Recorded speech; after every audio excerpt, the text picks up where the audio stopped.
নির্বাচনের পক্ষে কথা বলেও নির্বাচন পিছিয়ে দেওয়া ষড়যন্ত্র করা যায়। আমার ব্যক্তিগত মত হচ্ছে যারা যত দেরি করবে সংস্কারকে এখানে আইনি ভিত্তি দেওয়ার জন্যই তারাই মূলত নির্বাচনকে অনিশ্চিত করার জন্য দায়ী থাকবে। আমি আশা করি ইনশাল্লাহ আমাদের শুভবুদ্ধির উদয় হবে। আমরা যে দীর্ঘদিন আপনার সব পরিশ্রম করলাম এটা সফল হবে। সংস্কার যেগুলোর ব্যাপারে আমরা ঐক্যমত হচ্ছি এটা বাস্তবায়ন হবে। এবং আরেকটা পদ্ধতি যেটা বলতে গিয়ে অন্যদিকে চলে গেলাম সেটা হচ্ছে প্রোক্লেমেশন।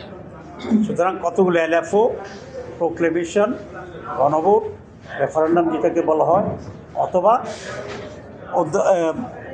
যে সরকারের পক্ষ থেকে এক ধরনের ডিক্লারেশনও এটা আইনি ভিত্তি হতে পারে। তবে আমাদের স্পষ্ট কথা হচ্ছে আইনি ভিত্তি দিতে হবে। কোনটা উত্তম হবে এবং সহজ হবে এটা এক্সপার্টেরা বসে এটা বের করতে পারে, যেটা ফলো সেটা আমরা বলবো। আই এম নট এক্সপার্ট, আমার ভাষা আইডিয়াস অ্যাজ এ পলিটিশিয়ান, কিন্তু যারা বিশেষজ্ঞ আছেন আমি প্রধান উপদেষ্টাকে অনুরোধ করব যিনি সময় জ্ঞাপন না করে একটা লিগেল ফ্রেমওয়ার্ক কীভাবে তৈরি করা যায় সেই জন্য একটা এক্সপার্ট ওপিনিয়ন নিয়ে 5 তারিখেই এই সংস্কারকে লিগ্যালাইজ করার জন্য তিনি আইনগতভাবে যেটা করা দরকার সেটা করে 5 তারিখে এটা ডিক্লারেশন দেবেন এবং এটা ঘোষণা দেবেন।